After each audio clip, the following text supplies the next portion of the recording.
আজকে আমরা জানব আলোর আরও একটি ঘটনা প্রতিসরণ সম্পর্কে। এর আগে আমরা প্রতিফলন নিয়ে ভিডিও বানিয়েছি, তো যারা প্রতিফলন দেখনি তারা আগে অবশ্যই প্রতিফলনে দেওয়া ভিডিওগুলি এই চ্যানেলের প্লেলিস্টে গিয়ে দেখবে, তারপরেই এই ভিডিওটি দেখতে শুরু করবে। তবে পুরো প্রতিসরণের ঘটনাটি তোমরা স্পষ্টভাবে বুঝতে পারবে। তো দেখো এখন প্রতিসরণের ঘটনাটা কি, আর আলোর এর আগে যে ঘটনাটা আমরা পড়েছিলাম সেটি হলো প্রতিফলন। তো প্রতিফলন ছিল আলোর একটি ঘটনা, একই রকমভাবে প্রতিসরণও হচ্ছে আলোর একটি ঘটনা। এখন এই যে প্রতিসরণ নাম দিয়েছি, নাম শুনে কেমন আজব লাগতে পারে, তো প্রতিসরণ নামটা যতটা জটিল, ঘটনাটা যে বিষয়টা কি সেটা মোটেও জটিল নয়। তো প্রতিসরণকে আমরা ইংরেজিতে রিফ্র্যাকশন বলি। প্রতিসরণ যে ঘটনাটা আমরা এখন পড়তে যাচ্ছি, এটা কেন পড়ব? এর পড়ার পেছনে কি কোনো বাস্তব জীবনের কোনো ঘটনা আছে যা আমরা এই প্রতিসরণ পড়ে ব্যাখ্যা করতে পারবো? এর উত্তর অবশ্যই আছে। আগেই আমি বলেছিলাম, আলো বা ভৌতবিজ্ঞানের যা কিছুই আমরা পড়ি না কেন, এ শুধুমাত্র পড়া নয়, এর সাহায্যে আমরা প্রকৃতিতে ঘটা বিভিন্ন ঘটনাকে খুব সহজভাবে ব্যাখ্যা করতে পারি। যেমন আজকে প্রতিসরণের শুধুমাত্র প্রাথমিক ধারণা নিয়েই আমরা প্রকৃতিতে ঘটা একটা ম্যাজিক্যাল ঘটনাকে ব্যাখ্যা করতে পারি। তো ঘটনাটা আগে কি সেটা দিয়ে শুরু করি, মানে একটি গল্প দিয়ে, তারপরে আমরা প্রতিসরণকে ডিটেলসে জানবো। সেই ঘটনাটি হচ্ছে, তুমি বাড়িতে এই এক্সপেরিমেন্টটা করতে পারো। এর জন্য তোমার প্রয়োজন হবে একটা বালতি, ফাঁকা বালতি দাও। তো বালতিতে একটি কয়েন, 1 টাকা বা 5 টাকা বা 2 টাকা যে কোনো টাকার কয়েন তুমি বালতির তলায় ফেলে দাও। তো কি দেখতে পাবে যে কয়েনটি, বালতিটা কিন্তু এখন খালি অবস্থায় আছে, খালি অবস্থায় থাকা বালতির একদম তলায় কয়েনটি আছে। এবার তোমার কাজ হলো যে ওই বালতিটিকে জল দিয়ে ভর্তি করে দাও। এবার তুমি মজার সেই ঘটনাটি দেখতে পাবে। তুমি দেখতে পাবে যে কয়েনটি যে কিনা বালতির একেবারে তলায় ছিল, সেটি উপরের দিকে অনেকটা উঠে এসেছে। তো দেখো এটা কেমন একটা ঘটনা। কয়েন তো নিশ্চয় জলে ভাসবে না, তাহলে উপর দিকে উঠে এসেছে। দ্বিতীয় ক্ষেত্রে আমরা যেটা দেখতে পাচ্ছি, কয়েনটি উপর দিকে উঠে এলো, সেটি তবে কি? সেটি হচ্ছে ওই যে কয়েন, সেই কয়েনের আসলে প্রতিবিম্ব। তার মানে যা শিখলাম, এখানে কিন্তু বালতির তলায় থাকা কয়েনটি কোনো মতেই উপরে ভেসে উপরে উঠেনি। কয়েন এখনো সেই বালতির তলাতেই আছে, কিন্তু বালতিটি জল দিয়ে ভর্তি করা মাত্র যেটা তুমি উপরে দেখছো উপর দিকে উঠে এসেছে, সেটি আসলে কয়েনের প্রতিবিম্ব। এবার তুমি এটিকে খুব সহজেই বুঝতে পারবে যে সেটি কিভাবে কয়েনের প্রতিবিম্ব। সে তো আমরা থিওরির সাহায্যে ব্যাখ্যা করবই, কিন্তু প্র্যাকটিক্যালি এটি দেখতে চাইলে তুমি এবার বালতির তলায় ছোট্ট একটা ফুটো করে দাও। তো ফুটো করলে কি দেখবে? ধীরে ধীরে সব জল বেরিয়ে যাবে, এবং যখন সব জল ধীরে ধীরে বেরোতে থাকবে, তুমি দেখতে পাবে যে কয়েন যে কিনা একদম বালতির তলায় ছিল, সে বালতির তলাতেই আছে। তার মানে কয়েন কোনো মতেই উপরে ভেসে ওঠেনি। যেটা আমরা উপরে দেখতে পাচ্ছি সেটি আসলে কয়েনটির প্রতিবিম্ব। তো এই যে সুন্দর মজাদার ঘটনা, এটা আমরা আলোর যে থিওরি আছে, সেই থিওরি পড়লে এই ঘটনাটাকে ব্যাখ্যা করতে পারি। এবার আসা যাক তবে আলোর প্রতিসরণে। কিন্তু আলোর প্রতিসরণ পড়ার আগে প্রতিফলনের ঘটনাটা তোমাদের আরও একবার মনে করিয়ে দিই, তবে আমাদের প্রতিসরণ পড়তে আরও বেশি সুবিধে হবে। জানবো আলোর প্রতিফলন সম্পর্কে। প্রতিফলন যে ঘটনাটা, সেই প্রতিফলন ঘটাতে গেলে, প্রতিফলনকে ইংরেজিতে রিফ্লেকশন বলে। তো রিফ্লেকশন ঘটানোর জন্য আমাদের অবশ্যই একটি রিফ্লেক্টরের প্রয়োজন, মানে বাংলায় প্রতিফলন ঘটানোর জন্য আমাদের একটি প্রতিফলক তলের প্রয়োজন। এই প্রতিফলক তলটা আসলে কে? এই প্রতিফলক তল আয়না। আয়না মানে বাড়িতে যেটা আমরা ব্যবহার করি, কিন্তু এই আয়না বা দর্পণ 3 ধরনের হতে পারে। আয়নাকেই ভালো বাংলায় দর্পণ বলা হয়। কি কি? সমতল দর্পণ, উত্তল দর্পণ এবং অবতল দর্পণ। তার মানে এই 3টি দর্পণের যে কোনো একটিকে নিয়ে তুমি প্রতিফলন ঘটাতে পারো। তো আমরা এক্ষেত্রে বোঝার সুবিধার্থে সমতল দর্পণকেই নিয়েছি। তো একটি সমতল দর্পণ নেওয়া হলো ধরো। তো সমতল দর্পণকে ঠিক এই জায়গাটায় এইভাবে রেখে দেওয়া হয়েছে। এটি যাতে তোমরা ভালোভাবে বুঝতে পারো, তার জন্য আমি এই ব্যবস্থাটা করেছি। ভেবে নাও এটি হচ্ছে সেই সমতল দর্পণ। তো সমতল দর্পণের এক দিকটা চকচকে থাকে আয়না, যেখানে কিনা আমরা এই জায়গার এই দিকটাই যেন মুখ দেখতে পারি, স্বচ্ছ কাঁচটা। আর যে উল্টো দিকটা থাকে, এই উল্টো দিকে সিলভার এর একটি প্রলেপ বা আস্তরণ দেওয়া থাকে, এটাকে বলা হয় সিলভারিং করা। তার মানে এই দিকটা আমাদের কোনো কাজে লাগে না, যেটা ভেতরে ঢুকে থাকে আয়নার ভেতরে। আর এই যে কাঁচটা, এই কাঁচে আমরা যেন মুখ দেখতে পাই। তো দেখো এক্ষেত্রে কি হচ্ছে, এটা হচ্ছে তবে এই যে নিচে আঁকা হয়েছে এটা যেন আয়নার, এই দিকটা চকচকে, তো এই যে অংশটা, এই অংশটা যেন চকচকে অংশটা, আর এইদিকে যেটা উল্টো দিকে ঘষে দেওয়া আছে এই অংশটা যেন সিলভারের কোটিং করা আছে। আয়না কখনো ভাঙা কাঁচ যদি দেখো, আয়নার কাঁচ, তাহলে তুমি দেখতে পাবে যে এরকম পেছনের দিকে গেরুয়া কালারের একটা প্রলেপ দেওয়া থাকে। তো এক্ষেত্রে কি আমরা বোঝাতে চাইছি, যে এটা যদি তবে দর্পণ হয়, এই দর্পণের ক্ষেত্রে এই যে রশ্মিটা এখানে এসে পড়েছে একে বলা হয় আপতিত রশ্মি, যেটা ফিরে গেছে সেটা প্রতিফলিত রশ্মি, আর এই বিন্দু যেখানে কিনা আপতিত রশ্মিটা এসে পড়েছে তাকে বলা হয় আপতন বিন্দু, যে কিনা এখানে ও, এবং ও বিন্দুতে যেখানে একটা লম্ব টানা হয়েছে ও এম, একে বলা হয় অভিলম্ব।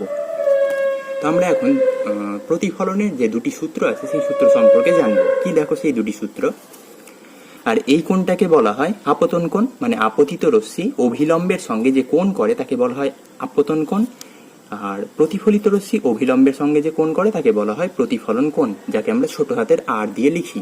এদের নাম এভাবে করা হয়েছে, আপতন কোণকে ইংরেজিতে বলা হয় অ্যাঙ্গেল অফ ইনসিডেন্স, সেখান থেকে আই, ইনসিডেন্সের আই লেটারটিকে নেওয়া হয়েছে, এবং প্রতিফলন কোণকে বলা হয় ইংরেজিতে অ্যাঙ্গেল অফ রিফ্লেকশন, সেখান থেকে স্মল আর লেটারটিকে নেওয়া হয়েছে, রিফ্লেকশনের আর। তাহলে এটা হচ্ছে আমাদের আপতন কোণ এবং এটি হচ্ছে প্রতিফলন কোণ। প্রথম যে সূত্রটি আছে সেটি খুবই সাধারণ সূত্র, এই ছবিতেই দেখো সেই সূত্রটি লুকিয়ে আছে। কি সেই সূত্র, যে এক্ষেত্রে দেখো এ ও আপতিত রশ্মি, ও বি প্রতিফলিত রশ্মি এবং ও এম হচ্ছে অভিলম্ব। এই যে তিনটি রেখা বা সরল রেখাংশ আছে, ভালো করে বললে এই তিনটি সরল রেখাংশ দেখো কোথায় আছে, এই খাতার তলেই আছে। খাতার তলেই আছে বলতে আমি কি বোঝাচ্ছি, আচ্ছা সূত্রটা আগে কি, সূত্রটা হচ্ছে এটাই যে আপতিত রশ্মি, প্রতিফলিত রশ্মি এবং আপতন বিন্দু মানে ওতে আঁকা অভিলম্ব, একে অঙ্কিত অভিলম্ব বলতে পারো। আপতিত রশ্মি, প্রতিফলিত রশ্মি এবং ও বিন্দুতে অঙ্কিত অভিলম্ব একই সমতলে থাকবে, মানে একটাই তলে থাকবে। এটা বোঝার জন্য দেখো তুমি এটা ব্যবহার করতে পারো, যে এখানে এই যে আয়নাটা তোমাদের দেখানো হয়েছে, আয়নাটাকে যেন, এটা ধরো সেই আয়না, তো আয়নাটাকে এই খাতার তলের সঙ্গে লম্বভাবে এনে খাতার তলে প্রবেশ করে দেওয়া হলো। যদি প্রবেশ করে দেওয়া হয় তাহলে কি হবে, আমরা যেন এই ধারটা দেখতে পাবো, এই ধারে যেন এই খাতাটা আছে, এই ধারটাই শুধু খাতাটা যদি থাকে তাহলে আমরা কি শুধুমাত্র এই ধারটা দেখতে পাচ্ছি, এই ধারটা এখানে যেন আঁকা হয়েছে, মানে বোঝার সুবিধার্থে এরকম ধরো এখানে রাখা হয়েছে আয়নাটাকে, তো আয়নার এই উপরের পুরো পোর্শনটাকে যদি ভেতরের দিকে ঢুকিয়ে দেওয়া হয় তাহলে কি তুমি শুধু যেন এইটুকু যে মাথাটা আছে সেই মাথাটাই দেখতে পাবে, ঠিক তো। তো এখন দেখো যদি এটা আমাদের আয়না হয়, এই আয়নায় যদি এইভাবে কোনো একটি রশ্মি এসে পড়ে, তাহলে রশ্মিটা কি হবে, এখানে এসে পড়বে আর এই দিকে যেন চলে যাবে, তাহলে আর এটা হচ্ছে তার অভিলম্ব, তাহলে এটা হলো আমাদের আপতিত রশ্মি, এটা প্রতিফলিত রশ্মি, আর এটা আপতন বিন্দুতে অঙ্কিত অভিলম্ব। এই তিনটে দেখো কোথায় থেকে যাচ্ছে, খাতার তলে থেকে যাচ্ছে। কখন, যদি এই যে দর্পণটা আনা হয়েছে এই দর্পণটা খাতার তলের সঙ্গে এরকম ভাবে, মানে এরকম ভাবে থাকা মানে লম্বভাবে যদি থাকে, তবে আমরা দেখতে পেলাম যে এই যে ঘটনাটা ঘটছে। সব ক্ষেত্রেই তবে আমরা বলতে পারি যে আপতিত রশ্মি, প্রতিফলিত রশ্মি এবং আপতন বিন্দুতে অঙ্কিত অভিলম্ব একই তলে থাকবে। এই হচ্ছে আমাদের প্রতিফলনের প্রথম সূত্র। দ্বিতীয় যে সূত্রটি আছে তা হলো, যেখানে যে এটাকে বলা হয় আপতন কোণ আর এটা হচ্ছে প্রতিফলন কোণ, মানে আপতন কোণ এবং প্রতিফলন কোণ সমান সমান হবে। এটাই হচ্ছে দ্বিতীয় সূত্র, মানে আপতন কোণ প্রতিফলন কোণের সাথে সমান হয়। এই দুই সূত্র প্রতিফলনের ক্ষেত্রে আছে। এখন আমরা যা করব তা হচ্ছে প্রতিসরণ। প্রতিসরণ ব্যাপারটা কি, তো এক্ষেত্রে দেখো এটা যদি আমাদের আয়না হয় তাহলে আয়নাটা কোথায় রাখা আছে, নিশ্চয়ই বাতাসের ভেতরে আয়নাটা যেন রাখা আছে, কারণ এর চারিদিকে কে আছে, বাতাস, তাহলে বাতাসের মধ্যে যেন আয়নাটা ডুবে আছে। আমাদের চারপাশে আমরা কোথায় যেন বাতাসের ভেতরে আমরা ডুবে আছি। যেমন ধরো এখানে যদি একটা চৌবাচ্চা থাকে, চৌবাচ্চায় জল আছে, চৌবাচ্চায় গিয়ে যদি তুমি এই মার্বেলের টুকরোটাকে ডুবিয়ে দাও তাহলে আমরা কি বলবো, মার্বেলের টুকরোটা ডুবে আছে চৌবাচ্চার জলের ভেতরে। ঠিক একই রকম ভাবে আমরা যেন যেখানে ডুবে আছি তা হলো বাতাসের ভেতরে। জলের ভেতরে কেউ যদি ডুবে থাকে তার চারপাশে যেমন জল থাকে, আমাদের ক্ষেত্রেও আমাদের চারপাশে সবসময় বাতাস আছে, মানে আমরা বাতাসের ভেতরে যেন ডুবে আছি। তাহলে এই আয়না, মার্বেলের টুকরো যাকে আমরা আয়না হিসেবে নিচ্ছি, এটাও তাহলে যেন বাতাসের মধ্যে ডুবে আছে। তাহলে এই ডুবে থাকা আয়নার বাতাসের মধ্যে ডুবে থাকা আয়নার এই যে সামনে যে মাধ্যম, সেটা তাহলে কি বলবো? বাতাস। এখানে তো বাতাস আছে। তাহলে আলো এসে পড়লো, আয়নায় পড়ে আবার কোথায়? বাতাসেই ফিরে গেল। তাহলে বাতাস থেকে আলো এলো এবং বাতাসেই ফিরে গেল। তার মানে প্রতিফলনের যে ঘটনাটা, সেটা পুরোপুরি একটা নির্দিষ্ট মাধ্যম বাতাসেই হয়েছে, প্রতিফলনের যে ঘটনাটা। কিন্তু এখন আমরা যা তাহলে কি শিখলাম? যে প্রতিফলন একটা মাধ্যমেই থেকে যাচ্ছে, সেটা কি? এক্ষেত্রে বাতাস, মানে বায়ু মাধ্যমে। তাহলে প্রতিফলনের জন্য আমরা দেখছি পুরো ঘটনাটা একটা মাধ্যমেই ঘটছে। আলো আসছে, আয়নার উপর পড়ছে এবং আবার আলো ফিরে যাচ্ছে। মানে এসছিল বাতাস থেকে, আবার বাতাসেই ফিরে যাচ্ছে আলোটা।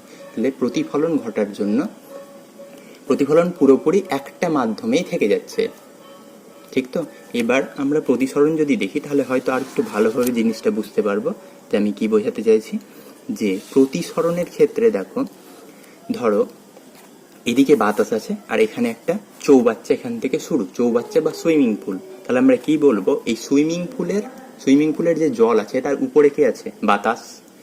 কিন্তু তারপরে তো সুইমিং পুলের জল শুরু হচ্ছে। তাহলে সুইমিং পুল আর সুইমিং পুলের যে উপরে থাকা বাতাস, এই দুটো একটা জায়গায় এসে তো আলাদা আলাদা হয়েছে। সেই যে দুটো মানে উপরে থাকা বাতাস আর জল যে জায়গায় এসে মিলছে, ধরো সেই জায়গাটাকে আমরা একটা নাম দিয়েছি, এই যে লাইন, সেই লাইনকে বলা হয় বিভেদ তল। এটা কি? এটা বিভেদ তল। এর তলায় আছে সেই সুইমিং পুলের জল আর উপরে আছে বাতাস। তো বাতাস আর সুইমিং পুলের জল যেখানে এসে দুজন দুজনকে টাচ বা স্পর্শ করছে, সেটাকেই বলা হয় বিভেদ তল। তো এই যে বিভেদ তল, কেন এরকম নাম দেওয়া হয়েছে বিভেদ তল? তার কারণ এ দেখো, উপরে থাকা বায়ু আর নিচে থাকা জল মাধ্যম দুটো আলাদা আলাদা তলকে আলাদা করতে সাহায্য করছে, তাই এর নাম বিভেদ তল। তো এই বিভেদ তলে যদি সবুজ রঙে যেটা দেখানো হয়েছে, আলো এসে পড়লো, তো আলো এসে পড়ার পর কি হবে সেটাই আমরা প্রতিসরণের ঘটনায় দেখব। ধরো উপরে তাহলে এই দিকটা পুরোটা বাতাস আর নিচে পুরোটা জল, এমনটা না হয়ে যদি এইখানে সুইমিং পুল না থাকতো, তাহলে এই পুরো অংশটাই কি থাকতো? বাতাস থাকতো। আমরা জানি আলো সোজা সরল রেখা বরাবর চলে। তো এই যে আলোর যেটা আসছে, এর নাম দিয়ে দিই এ, এই বিন্দুতে ও, আর এটা বি, এটা সি। তাহলে আলো যে কিনা এ ও পথ বরাবর আসছে, যদি নিচটাও এখন বাতাস হতো, তাহলে সে এ ও পথ বরাবর এসে, আলো তো সোজা সরলরেখায় চলে, তাহলে সোজা সরলরেখা পথ বরাবর যেন এই ডট লাইন ধরে চলতে থাকতো। মানে আলোর গতিপথ হতো এ ও সি পথ বরাবর। কিন্তু অ্যাকচুয়ালি তো এটা নয়, উপরে আছে বাতাস আর নিচে আছে সুইমিং পুলের জল। তো এরকম থাকায় দুটো মাধ্যম যেহেতু বদলে যাচ্ছে, যখন এরকম মাধ্যমের বদল ঘটে, তখন এদের যে বিভেদ তল, মানে দুটো তল যেখানে আলাদা হচ্ছে, সেখানে আলো যখন এসে পড়ে, তখন আলো এরকম সোজা পথে যায় না। যেখানেই মাধ্যম বদলাচ্ছে সেই বিন্দুতে, মানে ও বিন্দুতে এসে দেখো মাধ্যমটা, এখানে বায়ু মাধ্যম আর এখানে জল মাধ্যম আলাদা হলো, তাহলে ও বিন্দুতে এসে আলো এই পথে না গিয়ে আলো এখানে এসে বেঁকে যায়, দিয়ে বেঁকে এখানে যেমন ও বি পথে চলে গেছে। তাহলে প্রতিসরণের ঘটনা কি? আলো যদি একটা নির্দিষ্ট মাধ্যমে চলে, তবে সে সোজা সরলরৈখিক পথ বরাবর চলবে। কিন্তু যদি নতুন আরো একটা মাধ্যম চলে আসে, তবে সেক্ষেত্রে আলো আর যে পথে চলছিল সে পথে চলবে না। যখনই দুই মাধ্যমের বিভেদ তলে এসে পড়বে, তখন আলোর গতিপথ বেঁকে যাবে, অর্থাৎ আলো দিক পরিবর্তন করবে। কেন দেখো দিক পরিবর্তন করবে বলা হচ্ছে? তার কারণ আলো এভাবে যাচ্ছিল এই পথ বরাবর, এটা আলোর গতিপথ ছিল, কিন্তু আলো অ্যাকচুয়ালি এভাবে বেঁকে গেছে, তাই আলোর গতিপথের দিক পরিবর্তন হচ্ছে। অর্থাৎ আমরা বলতে পারি প্রতিসরণ এক কথায় কি, দুই মাধ্যমের বিভেদ তলে আলোর দিক পরিবর্তনের ঘটনাই হচ্ছে আলোর প্রতিসরণ। এবার এটা উপরে দেখো বাতাস আছে আর নিচে জল। বাতাস এখানে লঘু মাধ্যম আর জল তুলনামূলক ঘন মাধ্যম। তো এই ঘটনাটাকে এবার আমরা ডিটেলসে বুঝবো যে কখনো কি হবে। যেমনটা যদি এমন হয় যে আলো বাতাস থেকে জলে যাচ্ছে, মানে উপরেরটা ধরো বায়ু মাধ্যম আর তলায় আছে জল মাধ্যম। তো যখন বায়ু থেকে জল মাধ্যমে যাবে, তো আলো, এটা হলো আপতিত রশ্মি এ ও, আর এটা হচ্ছে প্রতিসৃত রশ্মি। এ ও কে বলা হয় আপতিত রশ্মি আর ও বি হচ্ছে প্রতিসৃত রশ্মি। আর আলোক রশ্মির গতিপথ হওয়ার কথা কেমন ছিল, এ ও সি পথ বরাবর। তো আলো যদি বায়ু মানে লঘু মাধ্যম থেকে ঘন মাধ্যমে যায়, তবে আলোক রশ্মি দেখো যাওয়ার কথা কি ছিল, যদি এখানে নিচে জল না থাকতো তবে আলো এরকম সোজা সরলরেখা পথ বরাবর চলে যেত, যদি পুরোটাই বায়ু মাধ্যম হতো। তার কারণ আলো সোজা সরলরেখা বরাবর চলে। কিন্তু যেহেতু এখানে মাধ্যম বদলে বায়ু আর এখানে জল হয়ে গেছে আর এটা বিভেদ দলের কাজ করছে, তাই আলো এইভাবে না গিয়ে এখানে এসে এইভাবে বেঁকে গেছে। অর্থাৎ আলোক রশ্মির গতিপথ এটা ছিল, কিন্তু এখন গতিপথের পরিবর্তন ঘটেছে। তাহলে আমরা কি বলতে পারি যে আলো যদি লঘু, বায়ু মানে তো লঘু থেকে কোনো ঘন মাধ্যমে যায়, তো আলোক রশ্মির গতিপথ যেটা কিনা এরকম ছিল সেটা এটা না হয়ে কি হবে, এখান থেকে দেখো কি হয়েছে, এই দিকটাই চলে এসছে। তার মানে এটাকে বলা হয় অভিলম্ব, এম ও এন এটাকে বলা হয় অভিলম্ব। তা আলোক রশ্মির গতিপথ এরকম না হয়ে রশ্মির গতিপথ এইভাবে হয়ে গেছে। তার মানে এটা যদি অভিলম্ব হয় তাহলে অভিলম্বের দিকে এইভাবে যাওয়ার কথা ছিল, এইভাবে থেকে দেখো এই দিকে রশ্মির গতিপথ হয়েছে, এটা হওয়ার কথা ছিল, এটা হয়েছে। তার মানে কি, রশ্মিটা এখান থেকে এতটা পথ বেঁকে গেছে, এটা জল হওয়ায়। যদি জল না থাকতো তাহলে এইভাবেই চলে যেত, এটা যেই জল হয়ে গেছে তখনই যেন রশ্মির গতিপথ এরকম বেঁকে গেছে। আচ্ছা, পুরোটা যদি এভাবে বুঝি, ধরো পুরোটাই বায়ু, তাহলে রশ্মি এভাবে চলে যেত। কিন্তু পুরোটা বায়ুর বদলে এখানে তুমি যখনই এখানে জল করে দিলে, সঙ্গে সঙ্গে এই আলোক রশ্মিটা এখান থেকে এইদিকে বেঁকে গেল। মানে বোঝার জন্য, ধরো সুইমিং পুল প্রথমে ফাঁকা আছে, তো যদি ফাঁকা থাকে তাহলে আলোক রশ্মি এখান থেকে আসবে, সোজা পথে চলে যাবে।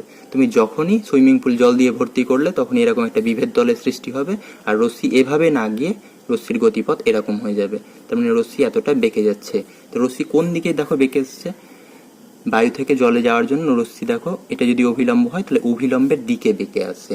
অর্থাৎ লঘু থেকে ঘন মাধ্যমে আলোক রশ্মি গেলে তা অভিলম্বের দিকে বেঁকে যায়। এর উল্টো ঘটনা ঘটে যদি আলো উল্টো পথ ফলো করে। মানে আলো যদি কোনো কারণে জল থেকে বায়ু মাধ্যমে যায়, তো এটা ধরো জল মানে ঘন মাধ্যম আর বায়ু মানে লঘু মাধ্যম। তো যখন ঘন থেকে লঘু মাধ্যমে যাবে, তো আলোক রশ্মি আবার একই রকম, পুরোটা যদি এমন হতো যে পুরোটাই জল, তাহলে আলোক রশ্মি এই সোজা পথ বরাবর চলে যেত। কিন্তু যেহেতু তলায় মাধ্যমটা বায়ু মাধ্যম আছে, অ্যাকচুয়ালি তো আলাদা মাধ্যম আছে, তার জন্য আলোক রশ্মি এরকম পথ হবে না। আলোক রশ্মি যখনই বিভেদ দল, এখানে বিভেদ দলের এই ও বিন্দুতে এসে আলোক রশ্মি এইদিকে যেন সরে গেছে। তাহলে যাওয়ার কথা ছিল এরকম, কিন্তু সরে গেছে এইদিকে। তাহলে এই যে রশ্মির গতিপথ ছিল অ্যাকচুয়াল পথ থেকে কি ও যেন দূরে সরে গেছে। তাহলে আমরা বলতে পারি এক্ষেত্রে জল থেকে বায়ু মাধ্যমে আসার জন্য আলোক রশ্মির গতিপথ অভিলম্ব থেকে দূরে সরে গেছে। কি শিখলাম এই দুই ছবিতে? তবে যে যদি আলোক রশ্মি লঘু থেকে ঘন মাধ্যমে আসে তাহলে অ্যাকচুয়াল পথ থেকে সে অভিলম্বের দিকে সরে যাচ্ছে, আর যদি আলোক রশ্মি ঘন থেকে লঘু মাধ্যমে যায়, যেমন কিনা জল থেকে বায়ু, তাহলে তার অ্যাকচুয়াল গতিপথ থেকে সেই রশ্মি এই দিকে যাচ্ছে, যেটা কিনা অভিলম্ব থেকে দূরে সরে যাচ্ছে। তাহলে আগের ঘটনাটাই আমরা বলতে পারি রশ্মিটি অভিলম্বের দিকে সরে আসছে, আর এক্ষেত্রে রশ্মিটি অভিলম্ব থেকে দূরে সরে যাচ্ছে। এই দুই ঘটনা বোঝার পর আমরা এখান থেকেই বিচ্যুতি কোণের একটি কনসেপ্ট আছে সেটা বলতে পারি। তো বিচ্যুতি কোণ কি এবার আমরা বুঝবো। দেখো, বিচ্যুতি কোণ মানে হচ্ছে আলোক রশ্মি কোন পথ বরাবর অ্যাকচুয়ালি যাওয়ার কথা ছিল আর ও আসলে কোন পথে গেছে। আলোক রশ্মি কোন পথ বরাবর যাওয়ার কথা ছিল আর আলোক রশ্মি কোন পথে গেছে, সেখান থেকে আমরা বিচ্যুতি কোণ বের করতে পারি। তো এই সেই ছবি যা থেকে আমরা বিচ্যুতি কোণ বের করবো। দেখো কি সেই, তো আলোক রশ্মি এদিক বরাবর যাওয়ার কথা ছিল, কিন্তু গেছে কোন পথ বরাবর, এই পথ বরাবর। তাহলে আলোক রশ্মি কতটা বেঁকে গেছে, এতটা, এইভাবে যেন যাওয়ার কথা ছিল আর ও এভাবে গেছে। তাহলে এখান থেকে এতটা কোণ কি হয়েছে, বেঁকে গেছে। এই যে কোণটা আছে এই কোণকেই বলা হয় বিচ্যুতি কোণ। একে আমরা ডেল্টা দিয়ে প্রকাশ করব। তাহলে ডেল্টার মান বের করা মানে বিচ্যুতি কোণের রাশিমালা বের করে নেওয়া। তো এই ডেল্টার মান আমরা কিভাবে বের করব দেখো। তো ডেল্টার মান বের করার জন্য আমরা সেই বিপ্রতীপ কোণের কনসেপ্টকে কাজে লাগাবো। বিপ্রতীপ কোণ মানে কি শিখেছিলাম, পুরোপুরি এরকম যদি কাটা হয় তবেই এর বিপরীতে থাকা কোণ সমান হবে, কিন্তু কখনোই যদি এরকম কাটা থাকে তাহলে কিন্তু এরা বিপ্রতীপ কোণের জন্য সমান হবে না। মানে এই দুটো কোণ কখনোই সমান হবে না, কিন্তু এই দুটো কোণ সমান হবে। তো এক্ষেত্রে আমাদের কাটা খোঁজার পালা। তো দেখো এই যে সোজা লাইনটা গেছে, এই সোজা লাইনের সঙ্গে এই যে লাইনটা আসছে, এটা পুরোপুরি একটা কাটা চিহ্ন তৈরি করছে। তাহলে এইখানে থাকা মানে এই লাইনটা আর এই লাইনটা পুরো কাটা চিহ্ন তৈরি করেছে। তো এদের মাঝে থাকা কোণ এখানে আই, আর এখানে মাঝে থাকা এই যে পুরো কোণটাও তাহলে আই হবে বিপ্রতীক কোণের ধারণা অনুসারে। তাহলে এই পুরো কোণটা যদি আই হয় আর এই ছোট্ট কোণটা আমাদের আর, আমরা বের করতে চাইছি কি এইটুকু কোণের মান। এখান থেকে এতটা কোণের মান হলো আই আর এইটুকুটা হলো আর। তাহলে ডেল্টার মান কি হবে, এই পুরো আই থেকে এই যে ছোট্ট কোণটা যদি বাদ দিয়ে দিই তবেই তো এইটুকু কোণ বেঁচে থাকলো আমাদের। তাহলে এই ডেল্টা সমান আমরা লিখতে পারি এক্ষেত্রে আই মাইনাস আর। এটাই হচ্ছে বিচ্যুতি কোণের রাশিমালা। এরপরে আমরা তাহলে লঘু থেকে ঘন মাধ্যমের জন্য করলাম। এবার যদি ঘন থেকে লঘু মাধ্যম হয়, তাই ডেল্টা সমান আই মাইনাস আর, এটা বিচ্যুতি কোণের রাশিমালা লঘু থেকে ঘনর জন্য। এবার ঘন থেকে লঘু মাধ্যম যদি হয় তাহলে সেক্ষেত্রেও দেখো কাটা চিহ্ন খুঁজতে হবে। তো এই যে লাইনটা গেছে এই লাইনটার সঙ্গে এই লাইনটা মিলে পুরোপুরি একটি সঠিক কাটা চিহ্ন তৈরি করেছে। এই যে এই লাইনটার সঙ্গে এই যে লাইনটা গেছে সবুজ রঙের, এই সবুজ রঙের লাইনটা সঠিক কাটা চিহ্ন তৈরি করেছে। তার জন্য এর এদিকে থাকা কোণ মানে এই কোণটা আই যদি হয় তাহলে এদিকের কোণটাও আই হবে। তার মানে এইখান থেকে এত দূর পর্যন্ত যে কোণ আছে সেটাও আমাদের আই হবে। এবার বিচ্যুতি কোণ মানে কি, রশ্মিটা যাওয়ার কথা ছিল এইভাবে কিন্তু অ্যাকচুয়ালি গেছে এইভাবে। তাহলে রশ্মি কতটা সরেছে, এখান থেকে এতটা, বেগুনি কালার দিয়ে যেটা দেখানো হয়েছে। এই কোণটাকেই আমরা ডেল্টা বলবো। আর ডেল্টার মান কিভাবে পাবো, ডেল্টা সমান হবে এই যে পুরো কোণটা আছে এই পুরো কোণটা তো প্রতিসরণ কোণ, প্রতিসরণ কোণ আর প্রতিসৃত রশ্মি অবিলম্বের সঙ্গে যে কোণ করে তাকে প্রতিসরণ কোণ বলে। তাহলে এই পুরোটা হচ্ছে আর। এই আর থেকে যদি আমরা আই কোণকে বাদ দিয়ে দিই তবে এই দেখো এইটুকু কোণ বাঁচলো যেটাই কিনা ডেল্টা। তাই ডেল্টা সমান হবে আর মাইনাস আই। এত বুঝে যদি কারো এটা মনে রাখতে অসুবিধা হয়, এতটা ডিটেলস বুঝতে ইচ্ছে না করে, তবেও সে এমনি মনে রাখতে পারে যে ডেল্টার মান কোন ক্ষেত্রে কি হবে। তাহলে এটা হচ্ছে লঘু থেকে ঘন মাধ্যমের জন্য, এটা ঘন থেকে লঘু মাধ্যমের জন্য বিচ্যুতি কোণের রাশিমালা। তো সে সহজে এভাবে মনে রাখতে পারে। তাকে একটাই কথা মনে রাখতে হবে যে ডেল্টা কোণের মান কখনোই নেগেটিভ বা ঋণাত্মক হবে না। যদি সে এটা মনে রাখে তবেই সে মনে রেখে দিতে পারবে। যেমন দেখো এক্ষেত্রে এটা হচ্ছে আই আর এইটুকুটা হচ্ছে আর, তাই লঘু থেকে ঘন মাধ্যমের জন্য কে বড়, নিশ্চয়ই আই কোণ বড় আর আর কোণটা ছোট। মানে এক্ষেত্রে আপতন কোণ বড় হবে আর প্রতিসরণ কোণ ছোট হবে। তাই ডেল্টার মান কি হবে, বড় থেকে ছোট বাদ দাও মানে আই মাইনাস আর।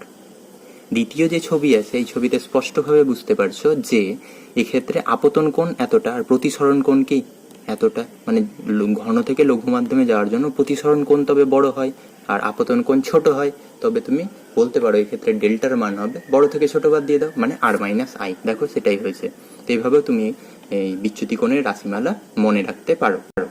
আমরা প্রতিসরণে এতক্ষণ পর্যন্ত যা জানলাম তার সাহায্যে এবার সেই কয়েন আর বালতির গল্প আমরা ব্যাখ্যা করতে পারি। দেখো কিভাবে। দেখো যদি বালতি ফাঁকা অবস্থায় থাকে মানে বালতিতে জল নেই, তবে সবুজ রঙের যেটা দেখানো হয়েছে এটা ধরো কয়েন, তাহলে কয়েনকে আমরা বালতির তলায় এরকম দেখতে পাবো। এবার বালতিটা যখনই তুমি জল দিয়ে পূর্ণ করবে এবং উপর থেকে, আগে উপর থেকেই দেখছিলে, উপর থেকে যখন এটা বালতিকে দেখবে তখন তুমি দেখতে পাবে যে এটা, তুমি কয়েনকে দেখতে পাবে না, দেখতে পাবে এটা, যা হচ্ছে কয়েনের প্রতিবিম্ব। সেটা আমাদের মনে হয় যেন, তার জন্য আমাদের মনে হয় যে কয়েনটা যেন উপর দিকে উঠে এসেছে, কিন্তু আসলে এই কয়েনটা উপরে উঠে আসে না, কয়েনটা কয়েনের পজিশনেই থাকে। উপরে যেটা আমরা দেখতে পাই যে কালো সিম্বল দিয়ে দেখানো হয়েছে সেটা হচ্ছে কয়েনের প্রতিবিম্বকে। এখন তুমি যদি বালতিতে তবে ছিদ্র করো, দিয়ে জল বের করতে থাকো, তাহলে তুমি দেখতে পাবে যে বালতির সব জল বেরিয়ে গেল আর এই যে জিনিসটা ছিল সে আর নেই, কারণ এটা তো ছিল প্রতিবিম্ব। যেমনটা কিনা তুমি অনেক বোঝার সুবিধার্থে বলছি, আয়নার ভেতরে তুমি যেটা দেখতে পাও সেটা হচ্ছে তোমার প্রতিবিম্ব। তো তুমি যতক্ষণ আয়নার সামনে থাকবে মানে তুমি বস্তু, তুমি আছো বলেই তোমার প্রতিবিম্বটা আয়নায় দেখতে পাচ্ছ। তুমি যদি ওখান থেকে সরে যাও তাহলে নিশ্চয়ই আয়নার ভেতরে তুমি যাকে দেখতে পাচ্ছিলে নিজেকে, সেই প্রতিবিম্বটাও সরে যাবে। একই রকম ঘটনা। তাহলে যদি আমি বালতির জল বের করে দিই, বালতির জল বের করে দিলেই আর এই প্রতিবিম্ব থাকবে না। বালতির জল ছিল বলেই যেন প্রতিবিম্ব ছিল, এমনটা যে তোমার সামনে আয়না আছে বলেই প্রতিবিম্ব আছে। যদি তুমি আয়নাটাকেই সরিয়ে নাও তাহলে নিশ্চয়ই এর প্রতিবিম্ব থাকবে না, থাকবে দেওয়াল। একই রকম ভাবে বালতির জল যতক্ষণ আছে ততক্ষণ তুমি প্রতিবিম্ব দেখতে পাবে। যদি তুমি জল বের করে নাও মানে এই ক্ষেত্রে যেমন আয়নার সরিয়ে নিলে প্রতিবিম্ব চলে যাচ্ছে, তেমনি জল সরিয়ে নিলে প্রতিবিম্ব মানে কালো এই কয়েনের যে প্রতিবিম্ব সে চলে যাবে, তার মানে তুমি কয়েনটাকে খুঁজে পাবে। অর্থাৎ কয়েন উপরে কর্ণমতেই উঠে আসেনি, যেটা এসছে সেটা হলো প্রতিবিম্ব। এটাকে কিভাবে ব্যাখ্যা করব দেখো। ধরো কয়েন, আমাদের চোখ কিন্তু সবসময় সোজা পথে দেখে, চোখ কখনোই টেরা বেঁকা পথে দেখতে পারে না, এটা আমাদের মনে রাখতে হবে। তো ধরো এখানে কয়েন আছে, তাহলে এখানে আছে জল আর উপরে আছে বাতাস। কয়েন তো জলের ভেতরে আছে, এটা তাহলে জল। জল থেকে যে আলোটা যাবে সেই আলো এভাবে গিয়ে সোজা পথে এভাবে চলে যাওয়ার কথা, কিন্তু তা তো এভাবে যাবে না। তার কারণ কি, এখানে এসে মাধ্যম বদলেছে, এটা বায়ু মাধ্যম হয়ে গেছে। তাহলে জলের থেকে বায়ু লঘু মাধ্যম, তো লঘু মাধ্যম হয় এটা আমাদের অভিলম্ব। তো এটা যদি অভিলম্ব হয় তাহলে অভিলম্ব থেকে দূরে সরে যাবে। তো দেখো এখানে ওই রশ্মিটা দূরে সরে গেছে। এবার তুমি যদি এখানে চোখ রাখো তাহলে তুমি এই রশ্মিটাকে দেখবে। তো এই রশ্মিটা দেখবে মানে তুমি এই রশ্মি বরাবরই সোজা দেখতে পাবে, কখনো এরকম বাঁকবে না। তোমার চোখ কিন্তু সবসময় সোজা দেখে, তাই এখান থেকে যে তুমি রশ্মিটাকে দেখতে পাচ্ছ সেই রশ্মিটাকে তুমি আসলে সোজাভাবে এখানে দেখতে পাবে। তাহলে কয়েন, রশ্মি তো আসছে কয়েন থেকে, যেটা তুমি এখানে দেখছো এইভাবে বেঁকে গেছে, সেই বেঁকে যাওয়া রশ্মিটাকেই তোমার চোখ সবসময় সোজা দেখে, তাই সোজা করেই দেখবে। তো সোজা করে যখন দেখবে তো কয়েনটাকে এখানে যেন দেখতে পাবে। তাহলে ও যেটা দেখতে পাবে সেটা হলো কয়েনের প্রতিবিম্ব। তাহলে কয়েন ছিল এখানে, কিন্তু কয়েনকে দেখতে পাচ্ছে এখানে, এটা কিন্তু হচ্ছে এই কয়েনের প্রতিবিম্ব। এভাবে আমরা বালতিতে যে ম্যাজিকটা হচ্ছে সেটা ব্যাখ্যা করতে পারি। এরপরে আমরা যা জানবো তা হচ্ছে প্রতিসরণের সূত্র। দেখো, প্রতিফলনের যেমন সূত্র পড়লে প্রতিসরণেরও একটি সূত্র আছে। তো এই সূত্রটা, প্রথম সূত্রটা খুবই সোজা। কি সেই সূত্র? এটা হচ্ছে আমাদের তবে বিভেদ তল, এম ও এন হচ্ছে অভিলম্ব, এ ও আপতিত রশ্মি, আর ও বি হচ্ছে প্রতিসৃত রশ্মি। আপতিত রশ্মি অভিলম্বের সঙ্গে যে কোণ করেছে তাকে বলা হয় আপতন কোণ, আর প্রতিসৃত রশ্মি মানে ও বি অভিলম্বের সঙ্গে যে কোণ করেছে তাকে বলা হয় প্রতিসরণ কোণ। তো প্রথম সূত্র হচ্ছে আপতিত রশ্মি মানে এ ও, আর প্রতিসৃত রশ্মি মানে ও বি, এবং অভিলম্ব এই বিন্দুতে আঁকা অভিলম্ব দেখো কে, এম ও এন।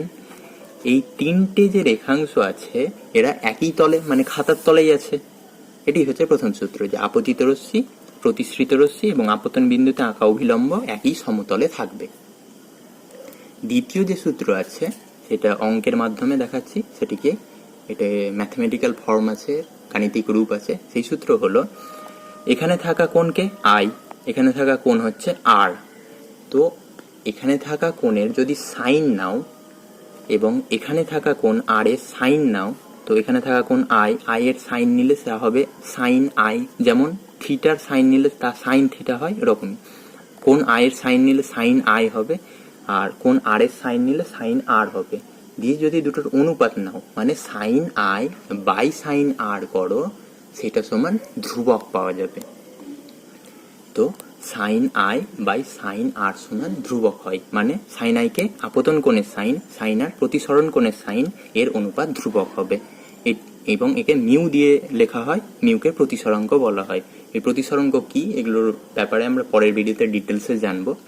তো দ্বিতীয় সূত্র কি হলো, আপতন কোণের সাইন এবং প্রতিসরণ কোণের সাইনের অনুপাত ধ্রুবক হবে।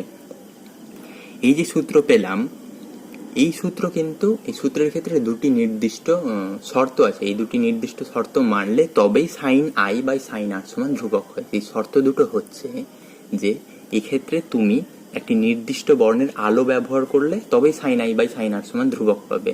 ধরো তুমি নীল আলো নিয়ে এই পরীক্ষাটা করতে শুরু করলে, তো নীল আলো নিয়ে পরীক্ষাটা করলে তবেই সাইন আই বাই সাইন আর সমান ধ্রুবক পাবে। ধ্রুবক মানে ধরো সাইন আই বাই সাইন আর করে নীল আলোর জন্য তুমি 3 মান পাচ্ছ, সাইন আই বাই সাইন আর করে মিউ এর মান পেলে 3।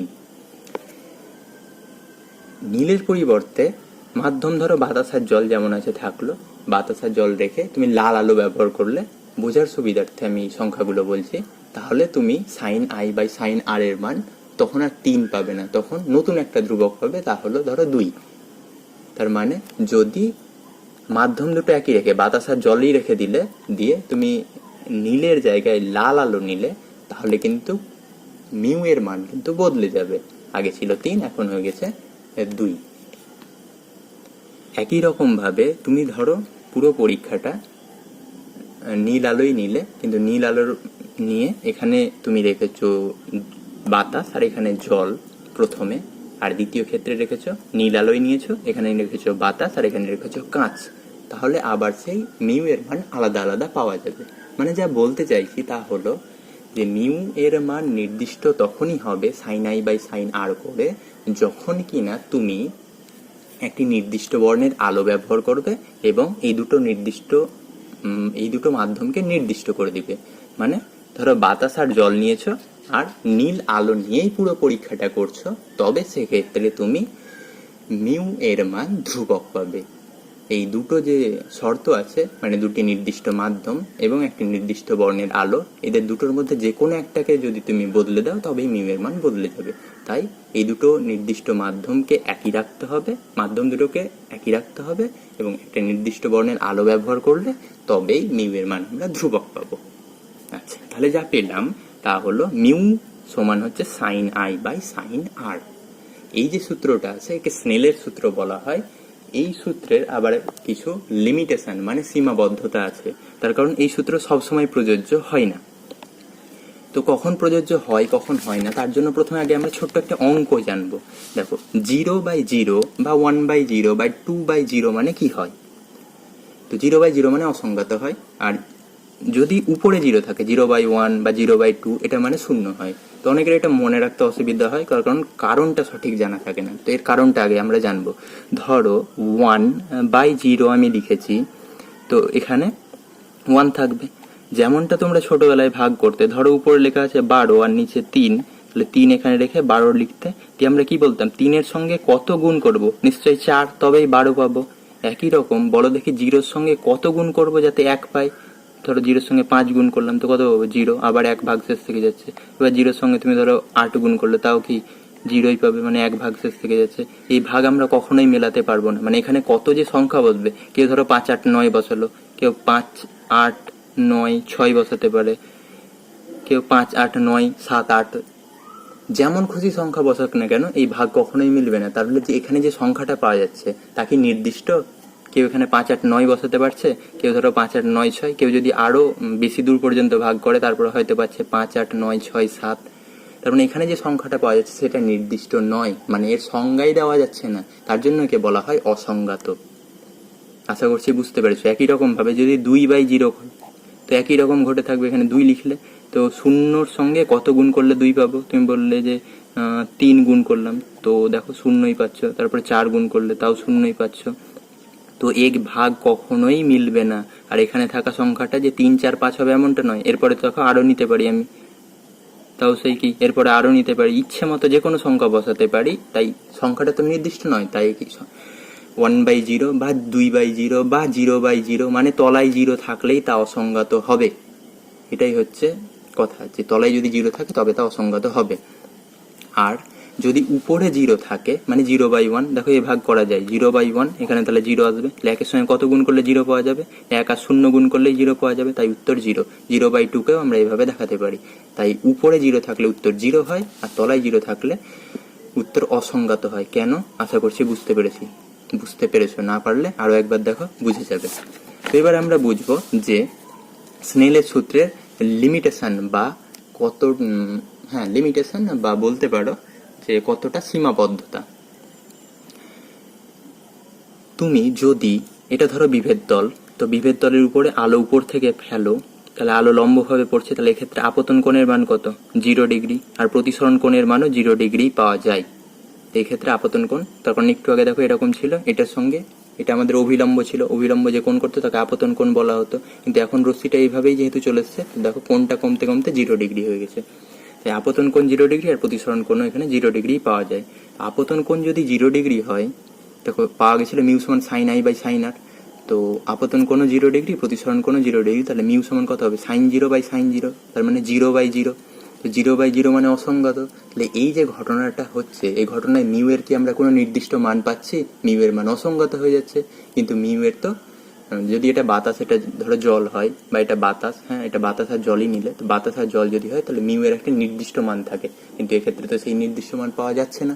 তাহলে আমরা কি বলতে পারি যে স্নেলের যে সূত্রটা আছে সেটা যদি আই এর মান 0 হয়ে যায় তো আর এর মানও 0 হয়, এবং আই এর মান যদি 0 হয় তাহলে সেক্ষেত্রে স্নেলের সূত্র প্রযোজ্য হবে না। আজকের ভিডিওতে এতটাই, বাকি অংশ আমরা পরের ভিডিওতে